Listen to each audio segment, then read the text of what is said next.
Meu nome é José da Silva, mas na estrada todo mundo me chama de Zé da Estrada. Há 15 anos rodo entre São Paulo e Rio, transportando de tudo um pouco.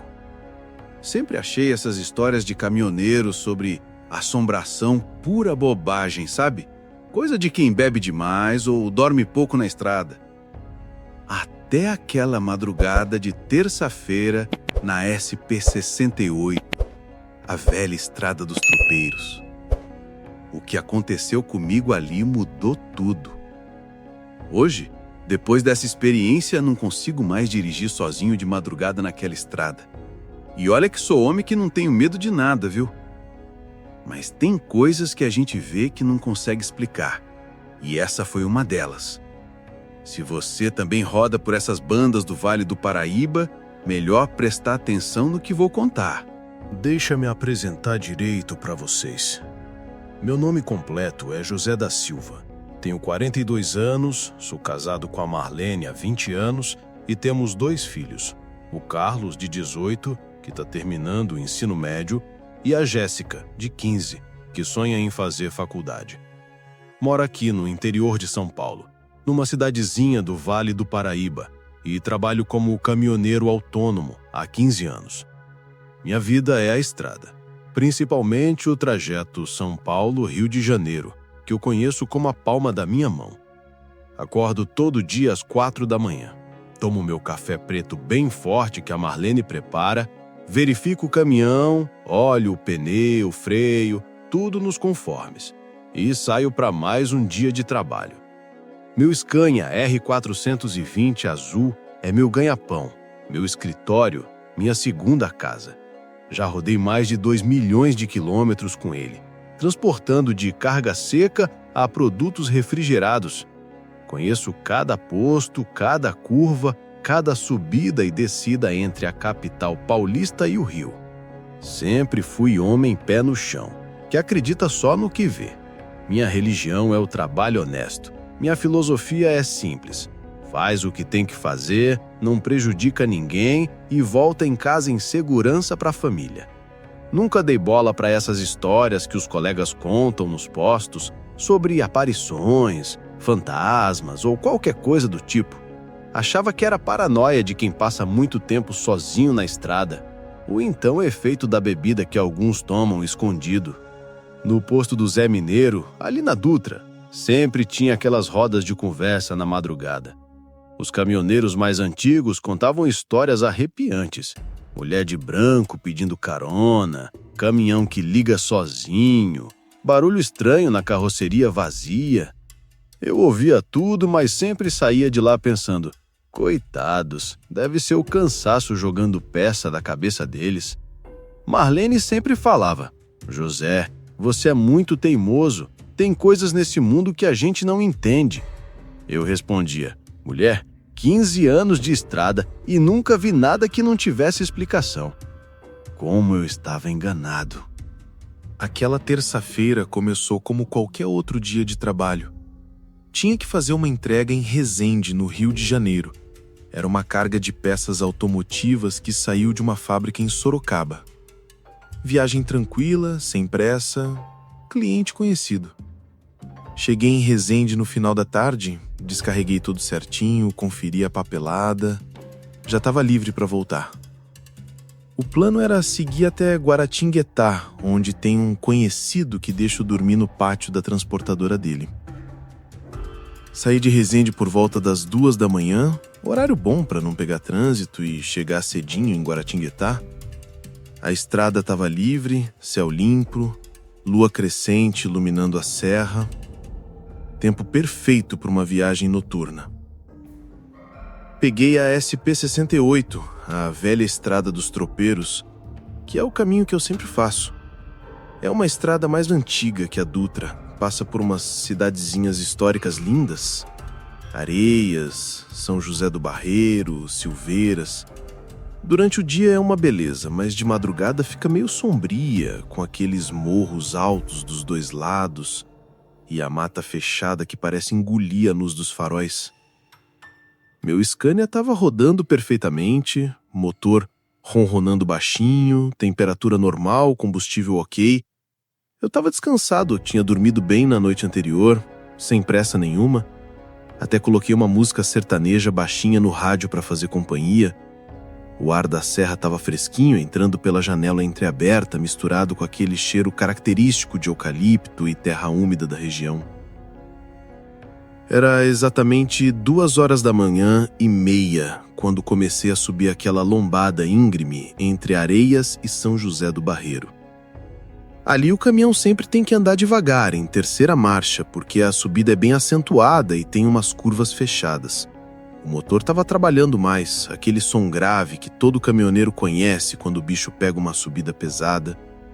Foi nesse momento, na metade da subida, que eu vi ela pela primeira vez.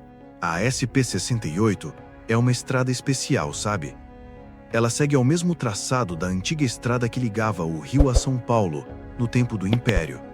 Por isso chamam de Estrada dos Tropeiros. Antigamente passavam por ali as tropas de mulas carregadas de café, ouro e outras mercadorias entre as duas capitais. É uma estrada cheia de história, que corta o coração do Vale do Paraíba. O pessoal mais antigo da região sempre contou histórias sobre essa estrada. Nos postos, os frentistas que trabalham há anos ali sempre têm uma história para contar. O seu Antônio, do posto Shell de Areias, uma vez me falou: Zé, essa estrada guarda segredos. Muita gente já passou por aqui, muita história aconteceu nessas curvas. Eu sempre achei que era folclore local, coisa de cidade pequena. Mas a verdade é que a estrada tem um clima diferente, principalmente de madrugada.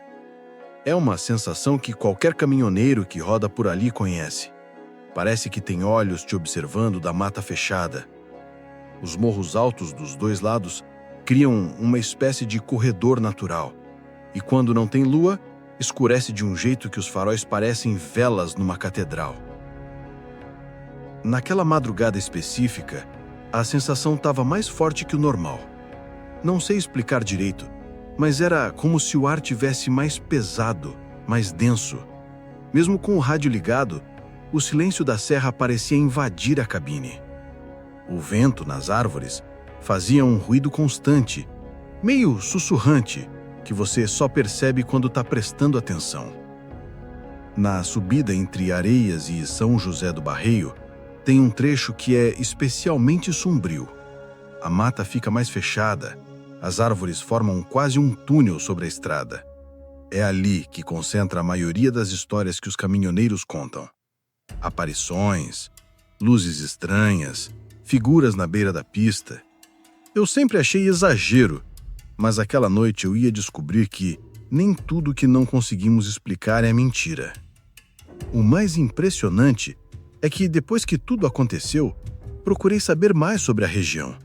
Descobri que realmente existe um registro histórico de aparições na SP-68, principalmente no trecho que eu estava percorrendo. A própria prefeitura de São José do Barreiro tem documentos sobre isso, relatos que vão desde o século XIX até os dias de hoje.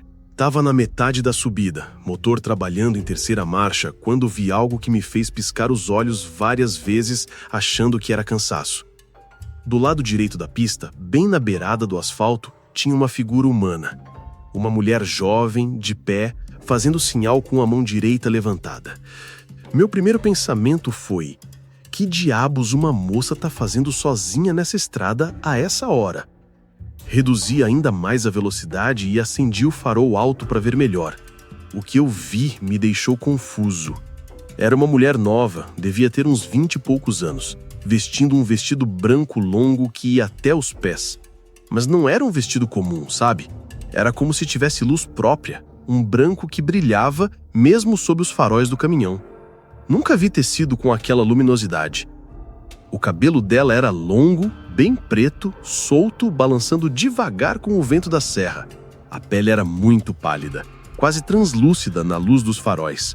O rosto tinha uma expressão melancólica, triste, como se ela tivesse perdido algo muito importante. Os olhos eram escuros, fundos, e ela me olhava diretamente, sem piscar. Minha primeira reação foi profissional. 15 anos de estrada ensinam que você para ajudar quem precisa, principalmente mulher sozinha de madrugada. Pensei que podia ter acontecido algum acidente, que talvez ela tinha saído de algum carro quebrado e precisava de ajuda. Encostei o caminhão no acostamento, uns 50 metros à frente dela. Acionei a seta de emergência e desliguei o motor. O silêncio que tomou conta foi impressionante. Só o vento nas árvores e aquele som característico do motor esfriando. Olhei pelo espelho retrovisor e ela continuava lá, parada, me observando. Não se mexia, não gritava pedindo ajuda, não corria na direção do caminhão, só ficava ali, esperando. Abri a porta da cabine e desci. O ar da serra estava gelado, mais frio que o normal para a época. Senti um arrepio que não era só do vento. Caminhei na direção dela e a cada passo que eu dava, mais estranho tudo ficava. Ela continuava imóvel, como uma estátua de porcelana, só me observando, com aqueles olhos profundos. Quando cheguei perto, a uns 3 metros de distância, ela falou pela primeira vez. A voz era baixa, quase um sussurro, mas eu ouvi claramente. "O senhor pode me dar uma carona?" A voz tinha um eco estranho, como se viesse de longe, mesmo ela estando ali, na minha frente. "Claro que posso, moça. Onde é que você vai?" Respondi, tentando soar natural, mas confesso que já tinha uma sensação esquisita no peito. Ela me olhou com aqueles olhos escuros e disse numa voz baixinha: "Preciso chegar em casa." Perguntei onde era a casa dela e ela apenas apontou na direção da estrada, para frente. "É longe daqui?" Insisti. "Não muito." Foi tudo que ela respondeu. Caminhamos juntos até o caminhão e foi aí que comecei a notar as primeiras coisas estranhas. Primeiro, ela não fazia barulho ao andar. Eu ouvia meus próprios passos no asfalto, mas os dela não faziam som nenhum. Segundo, mesmo com o vento gelado da serra, não via ela tremendo de frio, mesmo usando só aquele vestido longo e fino. Abri a porta do passageiro para ela subir. Quando ela colocou a mão na alça da porta, senti o ar ficar mais frio ainda. Era um frio diferente, que parecia vir de dentro da própria pessoa dela, não do clima. Ela subiu na cabine com uma leveza impressionante, como se não tivesse peso nenhum. Dei a volta, subi do meu lado e liguei o motor. Foi quando o perfume me atingiu. Um cheiro de flores, mas não qualquer flor. Era como se fosse um buquê de rosas brancas misturado com jasmim, só que muito mais intenso e doce. Preenchia toda a cabine. Era quase enjoativo de tão forte. "Que perfume gostoso!" Comentei, tentando puxar conversa. Ela me olhou sem responder. Apenas deu um meio sorriso triste. Engrenei a primeira marcha e voltamos para a estrada. Enquanto subi o resto da lombada, tentei conversar. "Você mora aqui na região há muito tempo?" Ela respondeu bem baixinho. "Muito tempo." "Família grande?" Perguntei. "Não tenho mais família", disse ela, e a tristeza na voz era de cortar o coração. Olhei pelo espelho retrovisor interno para ver se ela estava confortável e levei um susto. Não conseguia ver o reflexo dela no espelho. Pisquei várias vezes, ajustei o espelho, mas só via o banco vazio. Virei a cabeça para confirmar que ela estava ali do meu lado. E estava assim, quietinha, olhando pela janela. A temperatura dentro da cabine estava despencando. Liguei o aquecedor, mas não adiantava nada. Era como se o frio tivesse vida própria, emanando da presença dela. Minhas mãos começaram a tremer no volante, mas não era só de frio. Era uma sensação de que algo muito errado estava acontecendo. O caminhão seguia pela estrada e aquele frio continuava aumentando. Já tinha ligado o aquecedor no máximo, mas parecia que estava dirigindo dentro de um freezer. O perfume de flores também ficou mais intenso, quase sufocante. Era estranho, porque normalmente, depois de um tempo, a gente se acostuma com qualquer cheiro, mas aquele não. Só ficava mais forte. Tentei manter a conversa. "Trabalha com o quê, moça?" Ela demorou para responder. como se estivesse pensando muito antes de falar. Não trabalho mais, disse numa voz que parecia vir de muito longe. Tá desempregada? Perguntei. Não é isso, foi a resposta, e ela voltou a olhar pela janela. Reparei que ela respirava diferente. Na verdade, não sei nem se ela estava respirando. Não via o peito dela subir e descer, não ouvia som nenhum de respiração. E outra coisa esquisita, o vapor que sai da boca quando faz frio, aquele fumacinha que a gente vê quando respira no frio, eu estava soltando, mas ela não. Passei a mão no para-brisa por dentro e estava começando a embaçar, daquele jeito que acontece quando tem muita diferença de temperatura. Mas era estranho, porque o embaçado estava formando uns desenhos meio esquisitos, como se alguém tivesse passado o dedo no vidro. Olhei de novo no espelho retrovisor. Nada. Só o banco vazio. Mas quando olhava diretamente para ela, estava lá, real como qualquer pessoa.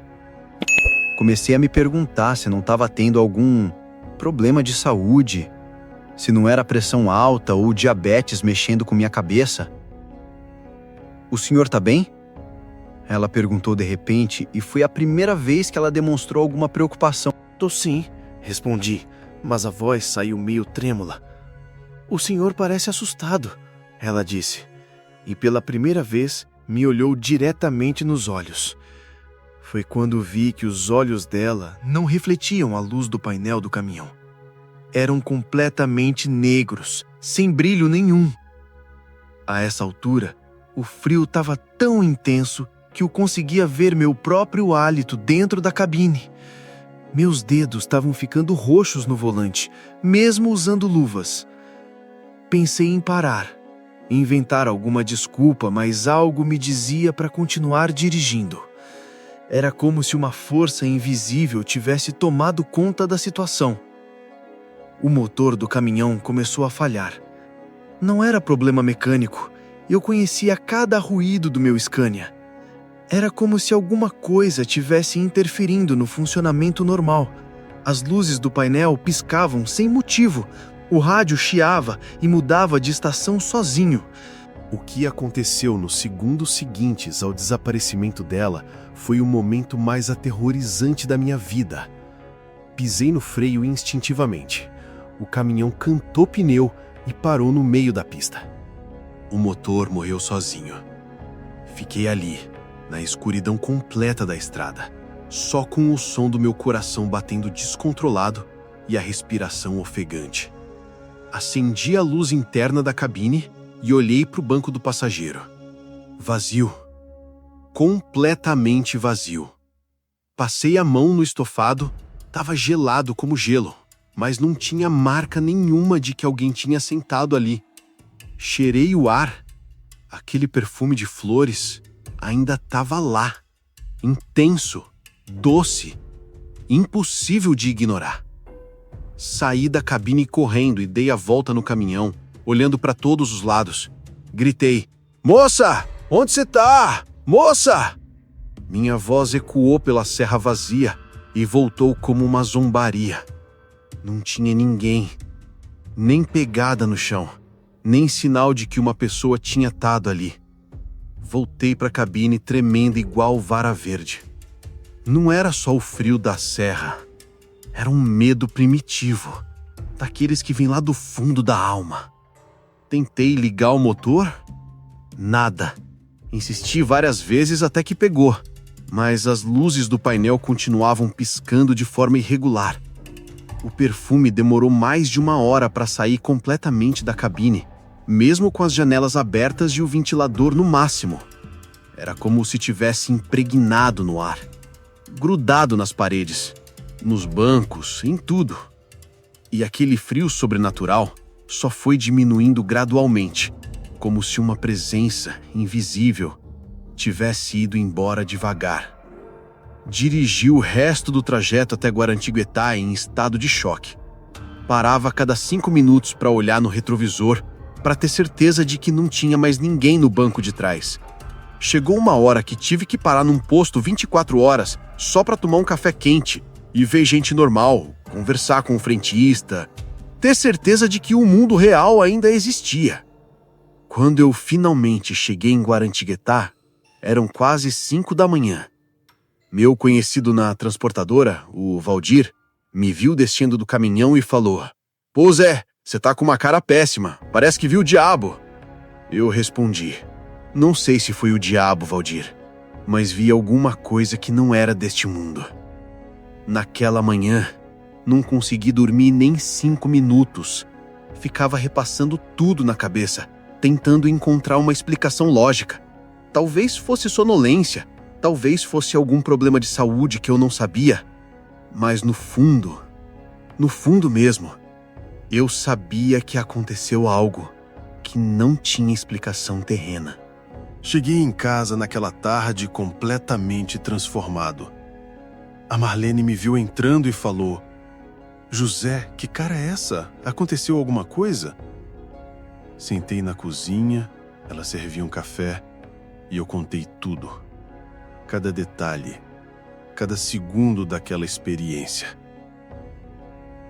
Esperava que ela fosse rir, que fosse dizer que era cansaço, coisa da minha cabeça. Mas a Marlene me ouviu em silêncio, segurando minha mão. E quando terminei de contar, ela disse: "José, minha avó sempre falou que a SP-68 é uma estrada assombrada, que tem uma moça que morreu num acidente há muitos anos e ainda procura carona para chegar em casa." Foi aí que um arrepio gelado subiu pela minha espinha. Nos dias seguintes, procurei saber mais sobre a história da região. Conversei com caminhoneiros antigos, pesquisei na internet, até fui na biblioteca de São José do Barreiro. Descobri que realmente existe um registro histórico de uma jovem que morreu num acidente naquela estrada nos anos 1960, voltando de uma festa de casamento. Ela usava um vestido branco. O mais impressionante é que encontrei pelo menos 20 relatos similares ao meu. Caminhoneiros, motoristas de carro, até mesmo policiais rodoviários já relataram a mesma experiência. Uma jovem de vestido branco pedindo carona na madrugada, que desaparece durante a viagem. Todos descrevem a mesma coisa: o frio intenso, o perfume de flores, a ausência de reflexo no espelho. Minha vida mudou completamente depois daquilo. Não consigo mais dirigir sozinho de madrugada na SP-68. Sempre que preciso fazer aquele trajeto de noite, levo algum companheiro ou mudo a rota mesmo dando mais quilometragem. É mais forte que eu. Só de pensar em passar por aquele trecho sozinho, o corpo treme inteiro. Também passei a acreditar em coisas que antes achava bobagem. Histórias de fantasma, aparições, assombrações. Hoje eu escuto com respeito. Não é que virei místico ou espiritualista, mas entendi que existem coisas neste mundo que a gente não consegue explicar com lógica comum. Nos postos, quando encontro outros caminhoneiros, sempre pergunto se já viram algo estranho na SP-68. Muitos confirmam histórias parecidas. O Zé Mineiro do posto da Dutra me disse: "Zé, você não foi o primeiro e não vai ser o último. Aquela moça ainda está procurando o caminho de casa." Hoje, quando conto essa história, sempre termino com um conselho. Se vocês rodarem pela estrada dos tropeiros de madrugada e virem uma mulher de branco pedindo carona, pensem 2 vezes antes de parar. Não é que ela vai fazer mal. Pelo que entendi, ela só quer chegar em casa. Mas é uma experiência que muda a gente para sempre. Muda a forma como vemos o mundo, como entendemos que existem mistérios que vão além da nossa compreensão. E sabem o que é mais estranho? Às vezes, quando passo por aquela região durante o dia, sinto um perfume suave de flores no ar, mesmo com as janelas fechadas. É como se ela ainda estivesse por ali, esperando alguém que a leve para casa.